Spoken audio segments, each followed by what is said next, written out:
إن الحمد لله نحمده ونستعينه ونستغفره ونؤمن به ونتوكل عليه ونعوذ بالله من شرور أنفسنا ومن سيئات أعمالنا من يهده الله فلا مضل له ومن يضلل فلا هادي له ونشهد أن لا إله إلا الله وحده لا شريك له ونشهد أن سيدنا ومولانا محمدا عبده ورسوله الذي أرسله الله تعالى بالحق بشيرا ونذيرا وداعيا إلى الله بإذنه وسراجا منيرا أما بعد فقد قال الله تبارك وتعالى في كلامه المجيد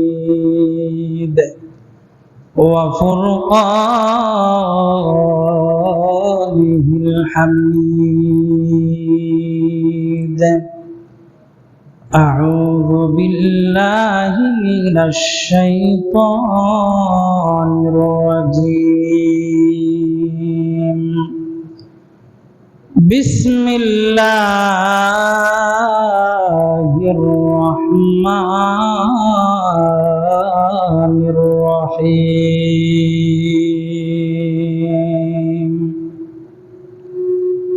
ما كان محمد أبا أحد من رجالكم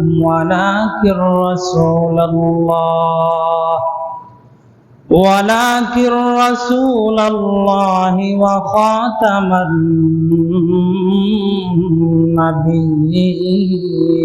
النبيين وكان الله بكل شيء عليما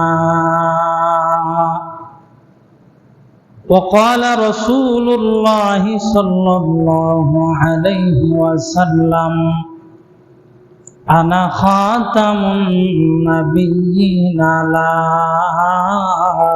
نبي بعدي صدق الله مولانا العظيم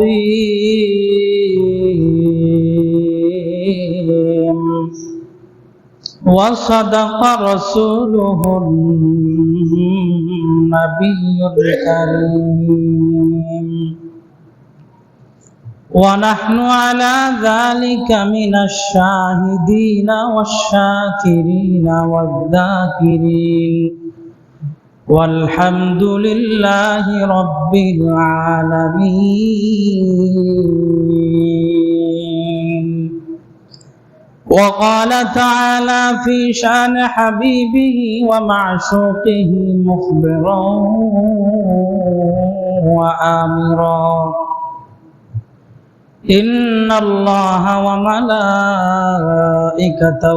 يصلون على النبي يا أيها الذين آمنوا صلوا عليه وسلموا تسليما اللهم صل على روح محمد في الأرواح وعلى جسد محمد في الأجساد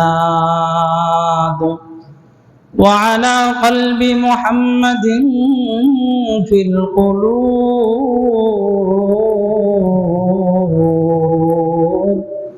وعلى قبر محمد في القبور.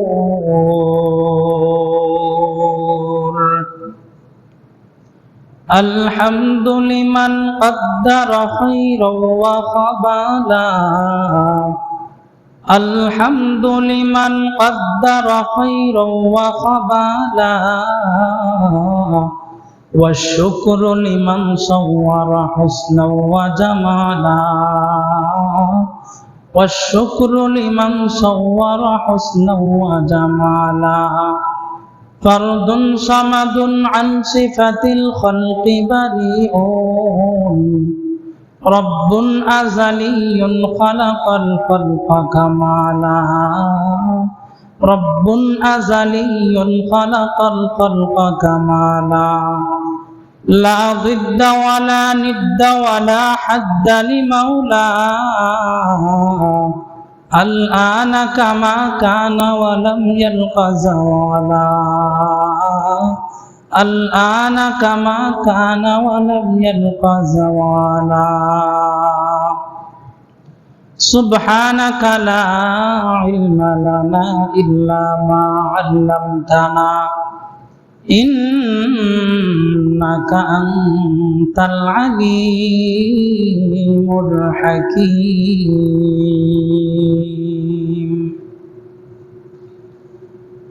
আমরা সর্বপ্রথমে মহান আল্লাহ তাআলার দরবারে শুকর গুজার হচ্ছি, যিনি আমাদেরকে পবিত্র জুমার দিনে মসজিদে আসার এবং বসার তৌফিক দিয়েছেন। এজন্য সকলে মিলে অন্তরের অন্তঃস্থল থেকে সবাই বলে আলহামদুলিল্লাহ। লক্ষ কোটি দুরূদ বর্ষিত হোক সাইয়্যিদুনা নবিয়ুনা মুহাম্মদ সাল্লাল্লাহু আলাইহি ওয়াসাল্লামের উপর, যার উসিলায় আল্লাহ আমাদেরকে সিরাতে মুস্তাকিমের দিশা দিয়েছেন। সেই নবীজির উপর আমরা মহব্বতের সহিত ভালোবাসা, মহব্বত, শ্রদ্ধা, ভক্তি মিশিয়ে একবার করে সাল্লাল্লাহু আলাইহি ওয়াসাল্লাম। মুহতারাম হাজিরিন, আজকে যে বিষয়টি নিয়ে আপনাদের সম্মুখে কথা বলবো, বিষয়টি হচ্ছে খতমে নবুয়ত। খতমে নবুয়ত বলতে রাসূল সাল্লাল্লাহু আলাইহি ওয়াসাল্লামই সর্বশেষ নবী এবং সর্বশ্রেষ্ঠ নবী। এটাই হচ্ছে আজকের বিষয়। আমাদের সমাজে এবার নামদারি কিছু মুসলমান আছে, যারা নাম দেয় মুসলমানের, তবে তাদের কাজ কর্মে তারা মুসলমান হিসেবে পরিচয় দেয় না।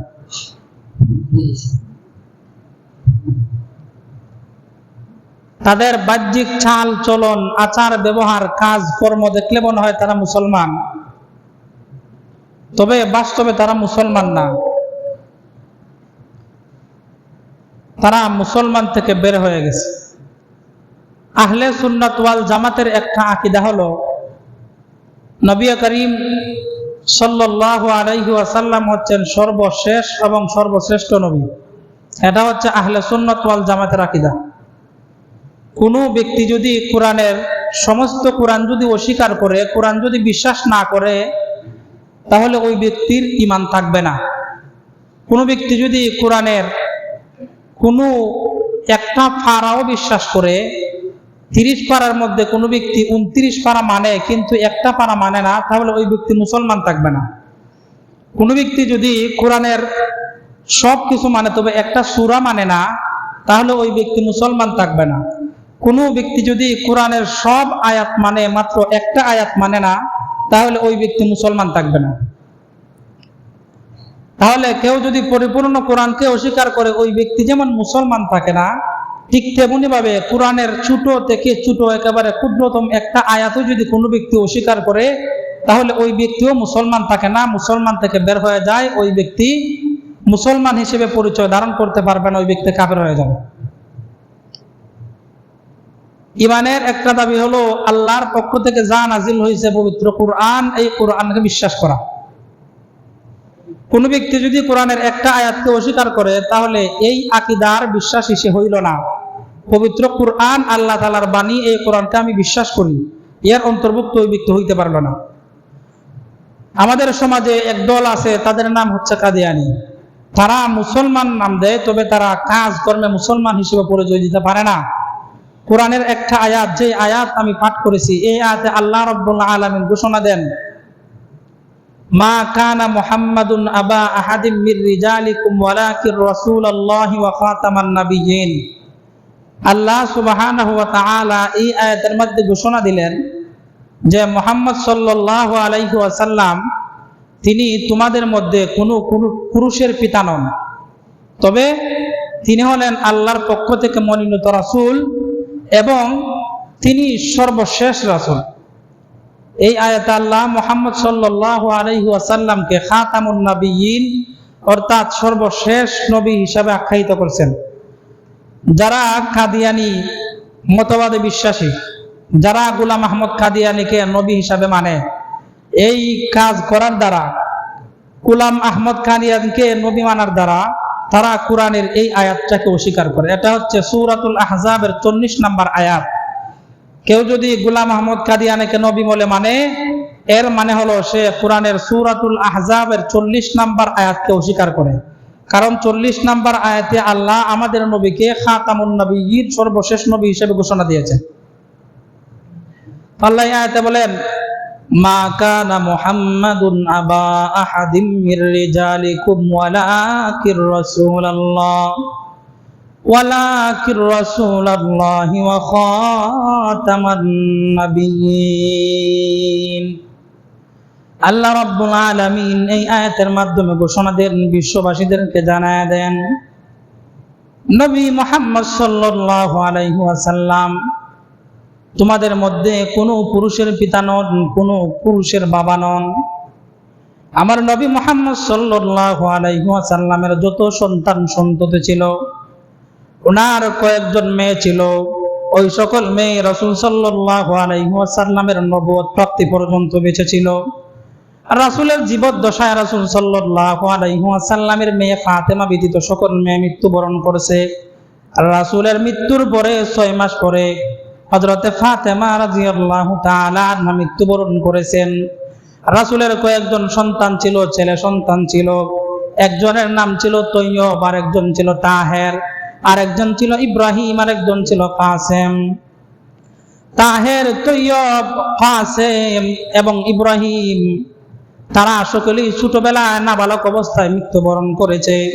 এজন্য আল্লাহ বলেন, কোন সাবালক পুরুষের পিতা নবী মুহাম্মদ নন, তোমাদের মধ্যে কোনো পুরুষের পিতা নবী মুহাম্মদ নন। তবে একথা জানা থাকার কথা, আল্লাহ রাব্বুল আলামিন এই পৃথিবীর জমিনে যত পয়গম্বর পাঠাইছেন, সমস্ত পয়গম্বর সমস্ত যার জির উম্মতের জন্য রূহানি পিতা। একটা হলো আসল পিতা, আসল বাপ। আসল বাপ হলো ওই ব্যক্তি যার শরীর থেকে সন্তানের দেহ গঠিত হয়, আর রূহানি পিতা হলো ওই ব্যক্তি যিনি রূহানি ভাবে যিনি আল্লাহ তাআলার পক্ষ থেকে প্রেরিত হন। আল্লাহ তাআলার পক্ষ থেকে প্রেরিত হয়ে মানুষদের যেই রূহানি খাবার আছে, যেই আসমানি খাবার আছে, অর্থাৎ জান্নাতে যাওয়ার পথ দেখানোর জন্য, জান্নাতে যাওয়ার জন্য যেই সমস্ত কাজকর্ম করার কথা, ওই সমস্ত কাজকর্মের রাস্তা যিনি বাতায় দেন, তিনি হলেন রূহানি পিতা। সমস্ত নবী যার জির উম্মতের জন্য রূহানি পিতা, তেমনি ভাবে আমাদের নবী মুহাম্মদ সাল্লাল্লাহু আলাইহি ওয়াসাল্লাম উম্মতের জন্য রূহানি পিতা। তবে বাস্তবে আসল পিতা নন, রূহানি পিতা। আমার নবী মুহাম্মদ সাল্লাল্লাহু আলাইহি ওয়াসাল্লামের গুণাবলী আল্লাহ তাআলা কোরআনে অসংখ্য গণিত জায়গায় বর্ণনা করেছেন। কোরআনের অসংখ্য গণিত আয়াতে রাসূলের মর্যাদার কথা, রাসূলের মুজিজার কথা, রাসূলের সম্মানের কথা, রাসূলের ইজ্জতের কথা আল্লাহ বর্ণনা করেছেন। কেউ যদি আল্লাহর কোনো গুণ যদি রাসূলকে দেয়া দেয়, তাহলে রাসূলকে সম্মানিত করা হলো না, বরং আল্লাহ তাআলার সাথে জুলুম করা হলো। আল্লাহ রাব্বুল আলামিন কোরআনের এক আয়াতের মধ্যে বলেন, কুল লা ইয়ালামু মান ফিস সামাওয়াতি ওয়াল আরদিল গায়বা ইল্লাল্লাহ। আসমান এবং জমিনের মধ্যে যা কিছু আছে, ওই সমস্ত বিষয়ের প্রতি আল্লাহ তাআলা একমাত্র জ্ঞান রাখেন, আল্লাহ তাআলা খবর রাখেন। আল্লাহ তাআলা ব্যতীত আসমান এবং জমিনে যা কিছু আছে, এই সব কিছুর খবর আল্লাহ তাআলা ব্যতীত আর কেউ জানে না। এমনকি নবী মুহাম্মদও জানে না। কিন্তু আমাদের সমাজে অনেক অবুঝ ভাইয়েরা দেখা যায় তারা মুসলমান নাম দাবি করে, রাসূলকে সম্মানিত করতে গিয়া, রাসূলকে ইজ্জত করতে গিয়া তারা আল্লাহ তাআলার গুণটাকে রাসূলের মধ্যে নিয়ে দেয়। আল্লাহর গুণ হলো গায়েব জানা, আর এই গায়েব জানা রাসূলের কোনো গুণ না।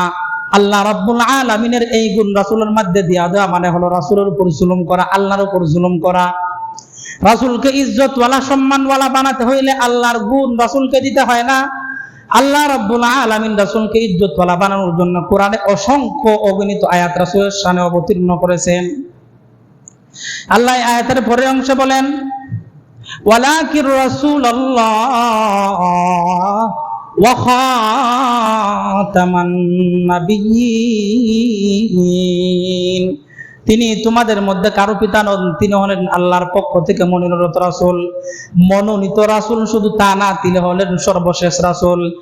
এই নবী মুহাম্মদ সাল্লাল্লাহু আলাইহি ওয়াসাল্লামকে এই পৃথিবীর জমিনে পাঠানোর মাধ্যমে আল্লাহ তাআলা নবুয়তের দরজা বন্ধ করে দিয়েছেন। আমার নবী মুহাম্মদ সাল্লাল্লাহু আলাইহি ওয়াসাল্লাম বলেন, আনা খাতামুন নাবিয়্যিন লা নাবিয়্যা বাদি, আমি হলাম সর্বশেষ নবী, আমার পরে আর কোনো নবী নাই। আল্লাহ তাআলার রাসূল এই কথা বলছেন, আমি সর্বশেষ নবী, আমার পরে কোনো নবী নাই। রাসূল এই কথা বলেননি আমার পরে আর কোনো নবী আসবেন না। রাসূল বলছেন আমার পরে আর কোনো নবী নাই, আমার পরে আর কোনো নবী আসবেন না, এই কথা রাসূল বলেন নাই। রাসূল কেন আমার পরে নবী আসবেন না এই কথা না বলে কেন রাসূল এই কথা বলছেন আমার পরে আর কোনো নবী নাই? কারণ হলো কিয়ামতের আগে ইমাম মেহেদী যখন যুদ্ধ করবেন দাজ্জালের বিরুদ্ধে, ওই সময় ইমাম মেহেদীর সাথে যুদ্ধ করার জন্য আল্লাহ রাব্বুল আলামিন হযরত ঈসা পয়গম্বর আলাইহিস সালাতু ওয়াস সালামকে পৃথিবীর জমিনে প্রেরণ করবেন। ঈসা নবী তো আল্লাহ তাআলার রাসূল ছিলেন, ঈসা নবী আল্লাহ তাআলার পয়গম্বর ছিলেন। ওনার উম্মতরা ওনার উপর অত্যাচার, জুলুম, নির্যাতন করছে। এক ঘরের মধ্যে উনি বসবাস করতেছেন, অবস্থান করতেছেন, এমন সময় ওনার উম্মতের কিছু লোক এই ঘরের ভিতর ঢুকছে, ওনারা হত্যা করবে। যখন ঘরের ভিতর ঢুকছে তো ওনাকে তো মেরে ফেলবে। তো আল্লাহ কুদরতি ভাবে হযরত ঈসা আলাইহিস সালাতু ওয়াস সালামকে ঘর থেকে শূন্য আসমানে তুলে নিয়েছে। আর যারা ঘরের ভিতর ঢুকছিল ঈসা আলাইহিস সালামকে হত্যা করার জন্য, তাদের মধ্যে একজনকে আল্লাহ তাআলা ঈসা আলাইহিস সালামের চেহারার মতো চেহারা বানায় দিয়েছে। ঢুকছে ঈসা নবীর হত্যা করতো, আর আল্লাহ ঈসা নবীর আসমানে উঠায় নিছেন, আর ঈসা নবীর আকৃতির মতো তাদের একটা লোকের আকৃতি বানায় দিছে। তো তারা যখন দেখলো যে ঈসা নবীর মতো একজন দেখা যায়, তারা ভাবছে ঈসা নবী, তাই তাদের হত্যা করছে। হত্যা করার পর তারা গণতেছে যে আমাদের মধ্যে যারা লোক ঢুকছিলাম 10 জন আছে কিনা দেখো। গণ্যা দেখে তাদের মধ্যে 9 জন আছে, আর একজন মৃত পড়ে রয়েছে ঈসা। তো মৃত ঈসা সহ 10 জন হয়। আমরা তো 10 জন জীবিত থাকার কথা, মৃত ঈসা সহ 11 জন হওয়ার কথা। আমরা 10 জন না হয়ে 9 জন কেন হই? কিছুক্ষণ পরে তারা দেখতেছে যারে হত্যা করেছিল ঈসা মনে করে ঈসার চেহারা ছিল, তার চেহারা তাদের যেই লোক ছিল তাদের লোকের মতো হয়ে গেছে। তখন তারা বুঝতে পারছে তারা ঈসাকে হত্যা করে নাই, তাদের লোককে হত্যা করছে। তারা জাতিকে ধোঁকা দেওয়ার জন্য তারা প্রচার করছে যে ঈসারে আমরা হত্যা করে ফেলাইছি, তারে শুলবিদ্ধ কইরা শুলে চড়াইয়া তারা আমরা হত্যা করছি। তো আল্লাহ হযরত ঈসা আলাইহিস সালাতু ওয়াস সালামকে আসমানে তুলে নিলেন। নবী বলছেন আমার পরে আর কোনো নবী নাই, এই কথা বলেন নাই আমার পরে আর কোনো নবী আসবেন না। হযরত ঈসা আলাইহিস সালাতু ওয়াস সালামকে আল্লাহ তাআলা কিয়ামতের আগে আবার এই পৃথিবীর জমিনে প্রেরণ করবেন। এজন্য রাসূল বলেন নাই আমার পরে আর কোনো নবী নাই। ঈসা আলাইহিস সালাতু ওয়াস সালাম এই পৃথিবীর জমিনে আসবেন, তবে নবী হয় না, উম্মত হয়ে আসবেন। আমাদের নবী মুহাম্মদ সাল্লাল্লাহু আলাইহি ওয়াসাল্লামের উম্মত হিসেবে এই পৃথিবীর জমিনে আসবেন। এবার প্রশ্ন জাগে যে আমাদের নবী সর্বশেষ নবী, খাতামুন নাবিয়্যিন, আমাদের নবীর পরে আর কোনো নবী নাই। আদম আলাইহিস সালাতু ওয়াস সালাম থেকে শুরু করে আমাদের নবী পর্যন্ত নবুয়তের দ্বারা অব্যাহত ছিল। আদম আলাইহিস সালাতু ওয়াস সালামকে দিয়া নবুয়তের দ্বারা আল্লাহ শুরু করছিলেন, আর এই নবুয়তের দ্বারা শেষ করছেন, বন্ধ করছেন, শিল মারছেন আমাদের নবীর মাধ্যমে। তো তো অন্যান্য নবী আদম আলাইহিস সালাতু ওয়াস সালাম গেছেন, শীশ আলাইহিস সালাতু ওয়াস সালাম আইছেন। এইভাবে দেখা যায় একের পর এক পয়গম্বর নবী রাসূল আসছেন, আসার পরে পৃথিবীতে দাওয়াত দিয়েছেন, আল্লাহর বাণী পৌঁছায় দিয়েছেন, আল্লাহর একত্ববাদের দাওয়াত দিয়েছেন। যত নবী রাসূলগণ আসছিলেন তাদের পরপরই একজনের পরে আরেকজন নবী প্রেরণ করার দরকার হয়েছে, প্রয়োজন পড়ছে, রাসূল পাঠানোর প্রয়োজন হয়েছে। কিন্তু এমন কি কাজ হইল যে আমাদের নবীর পরে আর নবী পাঠানোর কোনো দরকার হইল না? একটা উদাহরণ দিলে আপনারা বুঝবেন একেবারে সহজভাবে। কোনো একজন ব্যক্তি অসুস্থ হয়েছে, রোগী মানুষ, হাঁটা চলা করতে পারে না, সে সর্বদা বিছানার মধ্যে পড়ে থাকে, তার প্রস্রাব পায়খানা করানোর জন্য অন্যের সহযোগিতা লাগে। তো আমাদের দেশে দেখা যায় অনেক সময় কোনো ডাক্তারের কাছে গেলে রোগ যদি না কমে, দেখা যায় আমরা ডাক্তার পাল্টাই কিনা। একজন ডাক্তার চিকিৎসা করছে, সে রোগ সারাইতে পারছে না, সুস্থ করে তুলতে পারে না রোগীকে, আমরা কি করি? ডাক্তার পরিবর্তন করি। তো একজন ব্যক্তি অসুস্থ, বিছানায় পড়ে আছে, তার জন্য আমরা একজন ডাক্তার দেখাইলাম। দেখা গেল ওই ডাক্তার চিকিৎসা করার পর কিছুদিনের জন্য সুস্থ হয়েছে, হাঁটা চলা করতে পারছে, আবার কিছুদিন পর ওই রোগী আবার আগের মতো অসুস্থ হয়ে গেছে। তো কি করলাম? আবার ওই ডাক্তারকে আনলাম, কিন্তু এই ডাক্তার সুস্থ করতে পারে না। আবার আরেক ডাক্তার পরিবর্তন করলাম, আরেক ডাক্তার আনলাম, উনি চিকিৎসা করার পর কিছুদিন সুস্থ হয়েছে, আবার অসুস্থ হয়ে গেছে। তো এই ডাক্তারকে আবার আনলাম, এই ডাক্তার আবার চিকিৎসা করলো, কিন্তু এই ডাক্তারের চিকিৎসা কাজ হলো না, উনি অসুস্থই রয়ে গেল। আবার ডাক্তার আরেকজন পরিবর্তন করলাম, আরেক ডাক্তার আনলাম, আরেক ডাক্তারের মাধ্যমে চিকিৎসা করাইলাম, দেখা গেছে উনি সুস্থ করতে পারছে। কিছুদিন সুস্থ থাকার পর দেখা যাচ্ছে আবার অসুস্থ হয়ে গেছে। এইভাবে ডাক্তার পাল্টাতে পাল্টাতে একটা সময় দেখা গেল এমন একজন ডাক্তারের সন্ধান পাওয়া গেল, যেই ডাক্তারের চিকিৎসা করার দ্বারা রোগী সুস্থ হবে। ওই ডাক্তার বাড়িতে আসলো, বাড়িতে আসার পর এই রোগীর চিকিৎসা করল। চিকিৎসা করার পরে যেই রোগী অসুস্থ ছিল এতদিন, কিছুদিন সুস্থ থাকতো, চিকিৎসার পর আবার অসুস্থ হয়ে যেত, এই রোগী একেবারে স্থায়ীভাবে সুস্থ হয়ে গেছে, সে আর অসুস্থ হয়নি। তাহলে এবার বলেন তো, এই রোগীকে যদি 5 জন ডাক্তার চিকিৎসা করে থাকে, তাহলে এর মধ্যে সর্বশ্রেষ্ঠ ডাক্তারকে, যে ব্যক্তি সর্বশেষে চিকিৎসা করছে ওই ব্যক্তি না?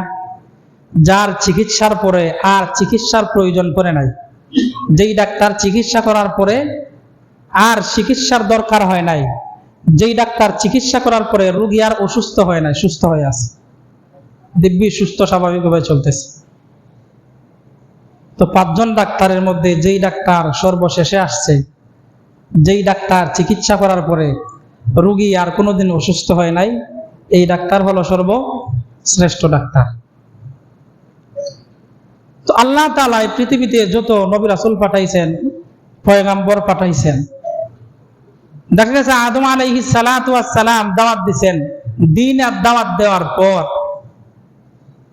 কিছু মানুষ আল্লাহর একত্ববাদে বিশ্বাসী হয়েছে, আর অধিকাংশ মানুষই তারা বেঈমান হয়ে রয়ে গেছে। দরকার পড়লো, উনি চলে গেছেন, মৃত্যুবরণ করছেন, এবার আরেকজন নবীর প্রয়োজন পড়ছে। তো শীশ আলাইহিস সালাতু ওয়াস সালাম আসলেন, উনিও দাওয়াত দিলেন, কিছু মানুষ দ্বীনের পথে আসলো, অধিকাংশ গুমরা রয়ে গেল। আবার আরেকজন নবী পাঠাইলেন। এইভাবে ঈসা আলাইহিস সালাতু ওয়াস সালাম পর্যন্ত আল্লাহ তাআলা ধারাবাহিকভাবে নবী রাসূল পয়গম্বর পাঠাইছেন। তারা কালিমার দাওয়াত দিছেন, দেওয়ার পরে যেই নবী দ্বীনের দাওয়াত দিছেন, উনি চলে যাওয়ার পরে আবার তার উম্মত আবার গুমরা হয়ে গেছে। গুমরা হওয়ার কারণে, তাদের রূপ দেখা দেওয়ার কারণে আবার আরেকজন নবীর প্রয়োজন পড়ছে। এইভাবে আস্তে আস্তে আমার নবী মুহাম্মদ সাল্লাল্লাহু আলাইহি ওয়াসাল্লাম পর্যন্ত আসছে। আমাদের নবী মুহাম্মদ সাল্লাল্লাহু আলাইহি ওয়াসাল্লাম যখন দ্বীনের দাওয়াত দিলেন, দ্বীনের দাওয়াত দেওয়ার পর দেখা গেল এই যে একটা রূপ, নবী চলে গেলে মানুষ আবার গুমরাহিতে ফিরে যায়, আগের মতো আবার বেঈমান হয়ে যায়, এই রূপটা আবার ধরতে পারে না। রাসূল চলে গেছেন, এই কোরআন নাজিল হয়েছিল এই থেকে নিয়ে এই পর্যন্ত ১৫০০ বছর রয়েছে।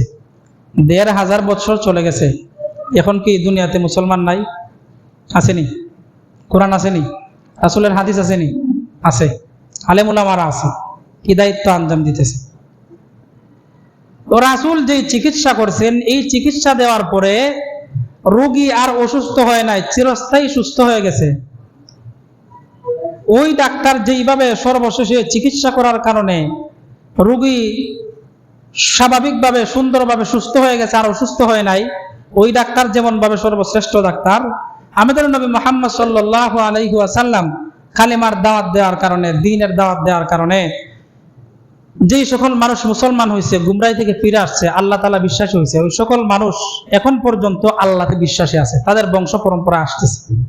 মানুষ আবার গুমরাহিতে সবাই একত্রে ফিরে যায় না। এজন্য আমাদের নবী সর্বশ্রেষ্ঠ নবী।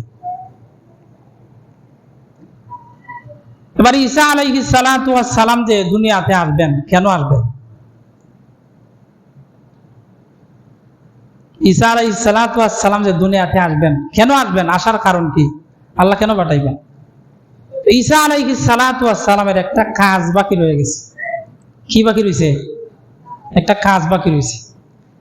এই কাজটা সমাধা করার জন্য, এই কাজ সমাপ্ত করার জন্য আল্লাহ তাআলা ঈসা আলাইহিস সালাতু ওয়াস সালামকে দুনিয়াতে আবার পাঠাইবেন। কাজটা কি? আল্লাহ তাআলা কোরআনের এক আয়াতে বলেন, কুল্লু নাফসিন যায়িকাতুল মাউত সুম্মা ইলাইনা তুরজাউন। যার প্রাণ আছে, যার জীবন আছে, এমন প্রত্যেক বস্তু, প্রত্যেক প্রাণীকে মৃত্যুর স্বাদ গ্রহণ করতে হবে। অর্থাৎ যার জীবন আছে তার মরণ আছে। তো ঈসা আলাইহিস সালাতু ওয়াস সালামের যেহেতু জীবন আছে, মরণও তো আছে, তোনার এই যে মৃত্যুটা বাকি রয়েছে, এই মৃত্যুটা, এই কাজটা আঞ্জাম দেওয়ার জন্য আল্লাহ তাআলা আবার ঈসা আলাইহিস সালাতু ওয়াস সালামকে দুনিয়ার মধ্যে পাঠাইবেন। আর ঈসা আলাইহিস সালাতু ওয়াস সালাম দুনিয়ার রীতিনীতি অনুযায়ী মৃত্যুবরণ করবেন। আল্লাহ আমাদের নবী মুহাম্মদ সাল্লাল্লাহু আলাইহি ওয়াসাল্লামকে সন্তান সন্ততি দান করেছিলেন। পুত্র সন্তানও ছিল, মেয়ে সন্তানও ছিল। তো রাসূলের মেয়ে সন্তান যারা, তাদের মধ্যে শুধু ফাতেমা, এখন যে আমরা নবীর বংশধর দেখি, ওই ফাতেমা রাদিয়াল্লাহু তাআলা আনহার বংশধরের তারা। রাসূলের কোনো পুত্র বেঁচে নাই, বেঁচে ছিলেন না, শিশু অবস্থায় তারা মৃত্যুবরণ করেছিলেন। মক্কার মানুষেরা, কাফেররা রাসূল সাল্লাল্লাহু আলাইহি সাল্লামকে লেজ কাটা বলতো, আবতার বলতো। সূরা কাউসারের মধ্যে আল্লাহ বিস্তারিত আলোচনা করছে। বলতো লেজ কাটা, আটকুরা বলতো, আটকুরা। যে মুহাম্মদ হলো আটকুরা, তার কোনো সন্তান সন্ততি নাই, তার কোনো ছেলে দুনিয়াতে টিকে না, তারা মৃত্যুবরণ করে। রাসূলকে এটা বললে তারা ব্যঙ্গাইত, রাসূল মন খারাপ করতেন। তো আল্লাহ তাদের এই কথার জবাবে সূরা কাউসার নাজিল করছিলেন, ইন্না শানিআকা হুয়াল আবতার। রাসূলকে বলছিলেন, আপনারা যারা আবতার বলে, আপনারা যারা আটকুরা বলে, তারাই হলো আটকুরা। তো আবু জাহেলের কোনো বংশধর নাই, আবু লাহাবের কোনো বংশধর নাই, তারা ওখানে নির্বংশ হয়ে গেছে। তো এবার প্রশ্ন, রাসূল সাল্লাল্লাহু আলাইহি ওয়াসাল্লামকে আল্লাহ তাআলা সব দিক থেকে শ্রেষ্ঠত্ব দান করলেন, তাহলে রাসূলের কোনো পুত্র সন্তান দুনিয়াতে জীবিত থাকলো না কেন? না থাকার কারণ হলো, আমরা ইতিহাসে দেখতে পাই, কোরআনেও আমরা জানতে পারি যে দুনিয়াতে এবং কতজন নবী রাসূল আসছিলেন, যারা নিজেরা ছিলেন নবী, তাদের সন্তানরাও ছিলেন নবী, এমনকি তাদের নাতিও ছিলেন নবী। ইব্রাহিম আলাইহিস সালাতু ওয়াস সালামের কথাই ধরুন, ওনার দুই সন্তান ইসমাঈল আলাইহিস সালাম, তিনি নবী। ওনার আরেক সন্তান হযরত ইসহাক আলাইহিস সালাম, তিনিও নবী। তাহলে দেখা যায় যিনি নবী হইছেন, ওনার সন্তানও যদি নবী হয়, তাহলে দেখা গেল এনার মর্যাদা বেশি। তো আমাদের নবী যেহেতু সর্বশেষ নবী, আমাদের নবীর পরতে আর কোনো নবী নাই, নবুয়তের দরজা বন্ধ হয়ে গেছে। এখন যদি আমাদের নবীর সন্তান, পুত্র সন্তান যারা আছে, তারা যদি বড় হয়, বড় হওয়ার পরে ওই যে সমস্ত নবী নিজে নবী ছিলেন, তাদের সন্তানও নবী ছিল, তাদের উপর প্রাধান্য দেওয়ার কারণে লাজেম আসে যে আমাদের নবীর কোনো পুত্র সন্তানকে নবুয়ত দান করা। তাহলে ওই সমস্ত নবীর উপর আমাদের নবীর শ্রেষ্ঠত্ব লাভ হবে।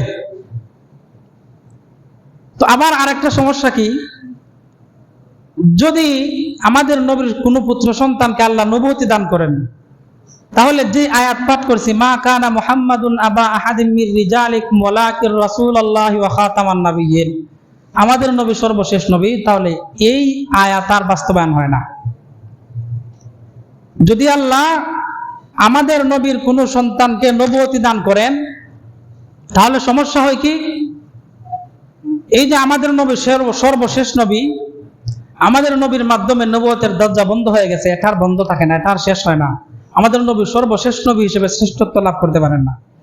আবার যদি জীবিত থাকার পরে নবুয়তি দান না করেন প্রাপ্তবয়স্ক হওয়ার পর, তাহলে দেখা যায় কি, ওই দিক থেকে আমাদের নবী শ্রেষ্ঠত্ব খর্ব হইতেছে। কোন দিক থেকে, যে অমুক নবীর ছেলেও নবী, তার নাতিও নবী, কিন্তু দেখা গেছে আমাদের নবী মুহাম্মদ সাল্লাল্লাহু আলাইহি সাল্লাম, ওনার পুত্র সাবালক হয়েছে, পূর্ণবয়স্ক হয়েছে, কিন্তু তার সন্তানকে আল্লাহ নবুয়তি দেন নাই। রাসূলকে যাতে সর্বদিক থেকে যেন আল্লাহ তাআলা সর্বশ্রেষ্ঠত্ব দান করতে পারেন, এই জন্য আল্লাহ তাআলা এখানে হিকমত খাটাইছেন। রাসূলের পুত্র সন্তান দান করছেন ঠিকই, তবে তাদেরকে পূর্ণ বয়স্ক হওয়ার আগে আগেই দুনিয়া থেকে নিয়ে গেছে। তাহলে এবার বলেন তো, রাসূলের এই পুত্র সন্তানগণকে আল্লাহ তাআলা দুনিয়া থেকে নিয়ে যাওয়া, এটা কি রাসূলের জন্য এটা মন্দ? রাসূলের ইজ্জত এটা ছোট হয়, নাকি রাসূলের ইজ্জত বাড়ানোর জন্য আল্লাহ এমনটা করছে? রাসূলের ইজ্জত, রাসূলের শ্রেষ্ঠত্ব দান করার জন্যই আল্লাহ তাআলা এমনটা করছে। এবার দেখেন, যদি রাসূলের পুত্র সন্তান বেঁচে থাকতো,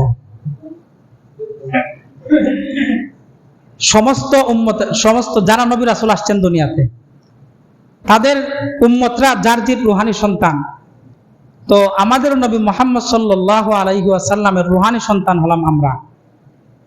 এই ১৫০০ বছরের বৃত্তে কত লক্ষ লক্ষ উম্মত, কোটি কোটি উম্মত রাসূলের এই দুনিয়াতে আসছে, আবার বিদায় হয়ে গেছে, এখনো বর্তমান পৃথিবীতে আছে। রাসূলের ৪ জন সন্তানকে আল্লাহ নিয়ে গেছেন, বিনিময়ে আল্লাহ তাআলা রাসূলের জন্য লক্ষ কোটি কোটি কোটি রুহানি সন্তান এই দুনিয়ার বুকে দান করছে।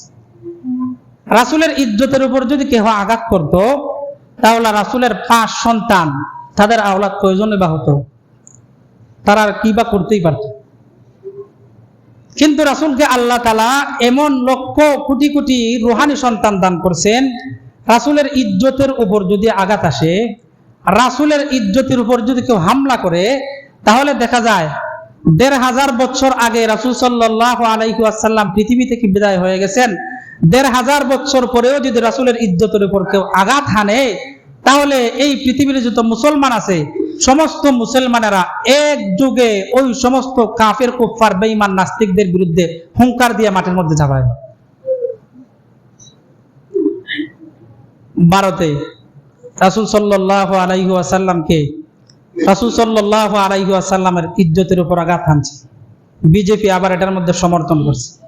এর প্রতিবাদে ভারতের মুসলমান রাজপথে নামছে। মুমিনের, মানুষের সবচেয়ে প্রিয় কি?